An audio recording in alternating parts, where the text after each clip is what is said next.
Okay, using linear models. Key terms, scatter plot, a graph representing data as ordered pairs.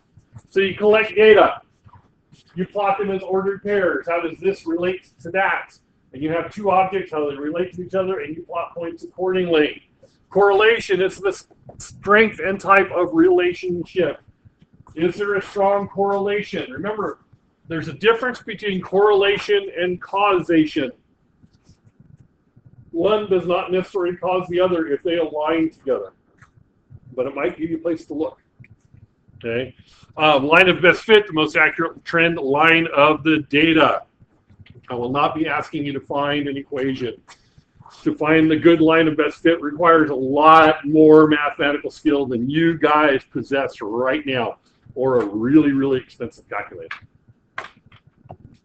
Okay. Now, example problem number 1. Draw each correlation. A positive correlation, so it's a scatter plot, which means it's a bunch of dots. Positive correlation, well, a positive line goes up from left to right. Positive correlation just means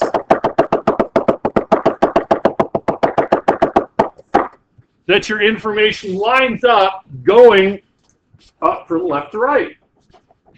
Does not mean anything more than that. Could be steep, could be weak. This is a fairly strong correlation, but it's not a perfect one. They don't line up in a straight line. They line up in a straight line, your data is probably wrong.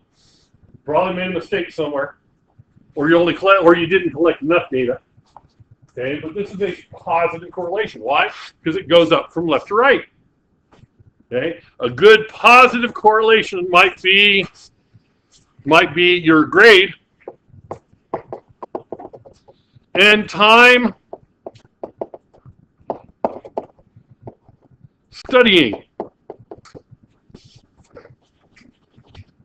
That would be a good positive correlation. The more time you spend studying, the better your grade. Generally, that's true. Generally, there's a good correlation there. Okay. There are a few outliers. There are a few people who don't study a lot but still get a good grade. There are a few people, not a lot, that study a lot and don't get a good grade. They're just struggling in that particular subject. That happens as well. Okay. But generally speaking, the more time you invest, the better your grade's going to be. It's not perfect, but it generally works. A negative correlation, same idea. Only they're grouped going down. This is a negative correlation. This might be your grade and time playing Fortnite. The more time you waste doing that, the worse your grade. There are obviously a few outliers. However, you got the kids that are constantly doing this all the time, and they're not doing anything else. Generally, their grades are a result of that. Not always, but sometimes, right? Okay, if you put the phone down a little bit, picked up a book once in a while, your grades might improve. Not necessarily guaranteed.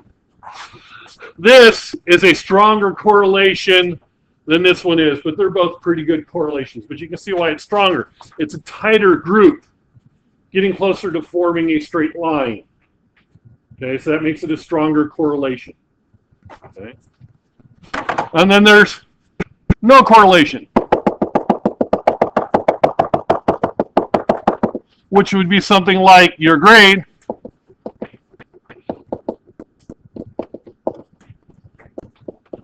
and your height.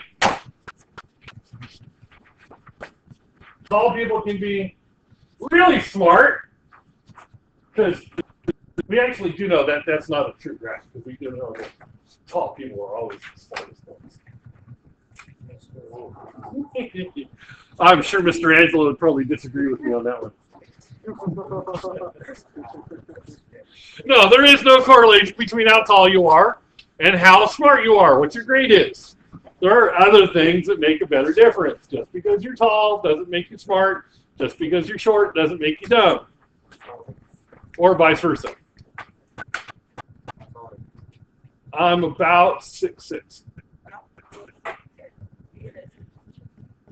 I was 6'1" and 5'8" just before my freshman year in high school. So they measured out in football. Or no, I was 6'1", yeah, right about that. So I was just about 6'2", right before I began my freshman year. So, there were 2 people taller than me, and they graduated that year. But I had friends that caught up by the time we were seniors. So that's happened. So questions on the correlations. Kind of makes sense, right? Positive, it's going up. Negative, it's going down. The tighter the dots are grouped, the stronger the correlations. If they're scattered all over the freaking place, you have no correlation whatsoever. Okay?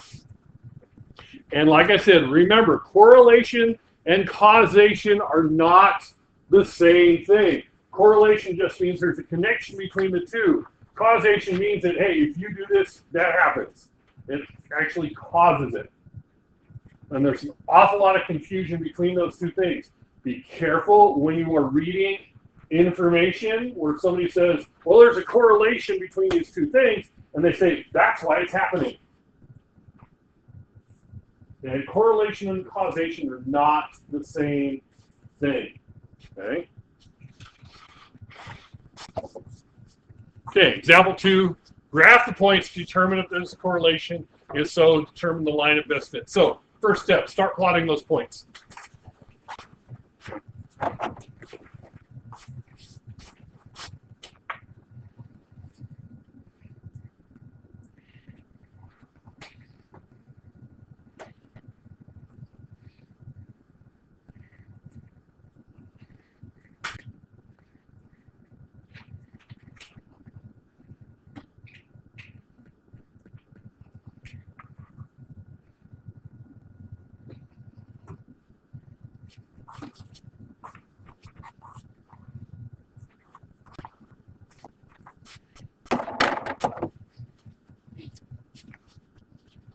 Okay, so plot the points. Is there a correlation? Yes, I'd like more data. I would like more data. If this were a study I'm making, I'd say the data is incomplete. I cannot come up with a complete conclusion at this point. I don't have enough data to get a good conclusion because it's not a strong correlation, but I do see a correlation. So yes, there is a correlation. That's a big yes. Line of best fit. Okay. Now, if we were taking a statistics course, a line of best fit would be a beautiful thing indeed. And the idea behind the line of best fit is you get a line going down sort of the middle of those points where you have an equal number of points above and below the line, and the distances above and the distances below add up, or basically zero out. They cancel each other out. How far there's a whole process for finding a great line of best fit. You get a straight line, and you can use that line for predictions if you got good correlation. Okay, we're not going into that kind of detail. Here's our line of best fit. I'd probably say something like that. Maybe even a little over this way. But one that kind of goes down the middle of the points, where you have approximately the same above and the same below, something that looks like that, that's good enough for what we're doing in here. Okay? Like I said, if we were doing this in a statistics course, there's a whole set of stuff to go with it. It's a lot more difficult, but it's also a lot more useful. But much more than what we're doing in here. Okay? That's good enough for what we're doing in here. This was a test question. You would have aced it by now. Okay? Your turn. Do that one. Okay, so those are the points plotted out. Does there appear to be a correlation? Yeah, I'd say this is actually much better than the previous example. This is good. It's kind of, you got enough points. They're spread out enough, but they're still in a relatively tight plan. I'd say yes, there is a correlation. And then my line of best fit would probably be something along like that. that would be good enough for line of best fit. Okay? Any questions? Isn't that nice? Nice, short. Sometimes that happens.